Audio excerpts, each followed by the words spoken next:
I'm adopted. I never realized what those words meant until today during the football game. I was chasing the ball up the field when I looked and saw Michael's and Sanjay's parents, who were sitting next to my parents and cheering for their sons. When I looked over at Michael, I realized that his white parents were cheering for him. When I looked over at Sanjay, I realized that his brown parents were cheering for him. And then I looked at my white parents who were cheering for me, a brown boy from the Philippines, and in that moment, I felt like something wasn't right. Then someone's father shouted, "Hey, someone tell the brown kid to move. He has to get the dang ball." At that moment, I felt completely flushed. I was so embarrassed. I looked around and felt like I was some weird alien in a predominantly white area in Massachusetts. And everyone was looking at me like that was exactly what they were thinking as well. I had to get out of there, so I ran off the field. "Dude, what the heck is up with you?" Michael walked up to me in the locker room. "Why did you run off?" I didn't even look at him. I just grabbed my stuff and walked out of the locker room. He didn't understand. No one understands. Not only is the school's population 90% white, no one else here is adopted. I felt like the entire weight of my existence was crashing down on me. And then I saw my parents walk up. My mother kissed me on the forehead as she always does, and then put her hand on my shoulder and asked me, "Honey, are you okay?" "I'm fine," I mumbled and brushed her hand off my shoulder. Then I walked towards the car. A part of me knows that they love me, but right now, I can't help but feel so angry with them. I just can't believe that they did this to me. I got in the car, closed the door, and just looked at the ground.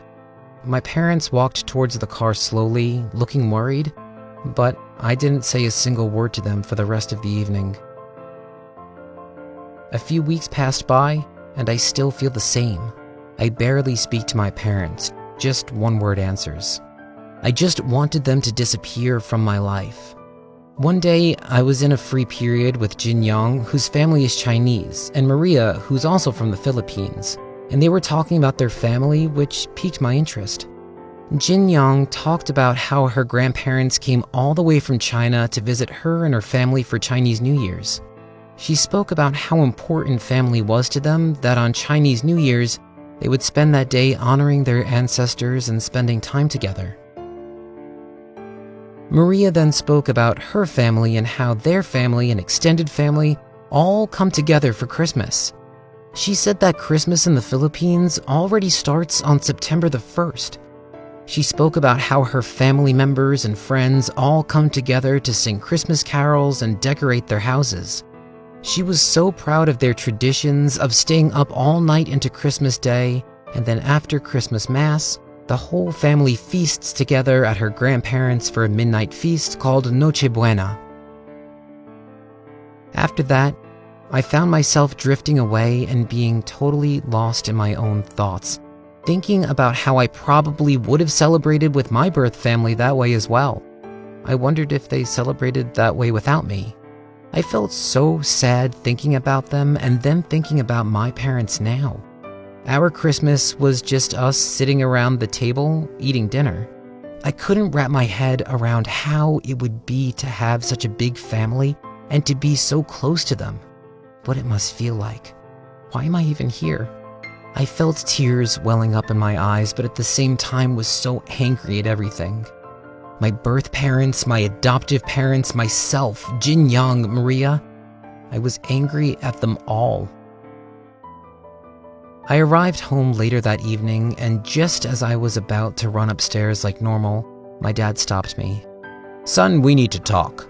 Come into the living room and sit down." So I walked in and sat down. I thought if they were going to complain, I would just nod and then leave when they're done. My dad continued, "We've noticed that you've been very strange lately, and we just want to find out what's going on. Why don't you talk to us? We're your parents, and we love you." After my dad said that, I just couldn't help but burst. "But you're not, are you? You're just people who took me from my real family and brought me to this white town that's just filled with white people who are so different from me and don't understand me. I screamed, and my parents were completely taken aback. "Okay, honey, calm down," my mom said. "We are your real family because we love you." Before she could continue, I interrupted her. "How could you love me? I'm totally different than you. I'm not like you. My culture and my skin and everything is different than you." After I said that, I crossed my arms and looked away.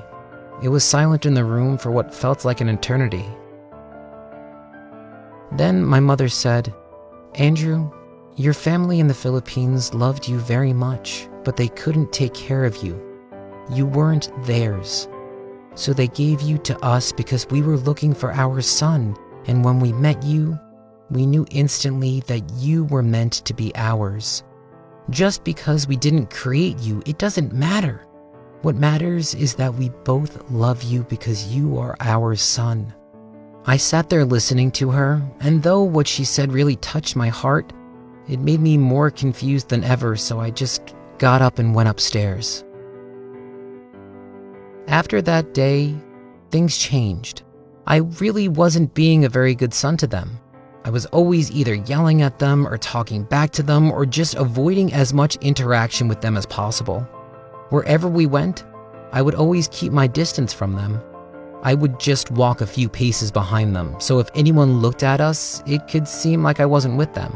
I thought if I keep acting this way, they would just give up and get rid of me. I knew I didn't want that, but I wanted to be right, so I just kept acting this way. I'm now 22 years old, and slowly I'm realizing why I felt and acted the way that I did. Being adopted means you're raised in a family that is different from you, and that could lead to feeling like you don't belong. I spent my teenage years blaming my parents for those feelings, but I know now that it really wasn't their fault. It's just something most adoptive kids will go through. Knowing that you're different from the people who are caring for you is not an easy feeling to get over. But I realize now that my parents really love me, and even though I don't say it enough, I really love them too. As an adopted kid, I would tell others that no matter what family you're put into, they do love you and support you unconditionally. You're not just given to a family that wants a kid, but a family that can offer you a life that you would have never been able to live. For me, I was born in Manila and would have had to work to support my birth family or live a very different kind of life. But instead, I was given the opportunity to do more than I could have ever done. I was given the chance to go through grades K through 12, then enter a good university, and will graduate in the winter of 2019. I do feel bad about how I acted in the past to my parents, but now want to be able to show them that adopting me didn't just mean having a child, but I hope to show them that the way they are my parents is what brought me to where I am today, and that I will make them proud that they can call me their son.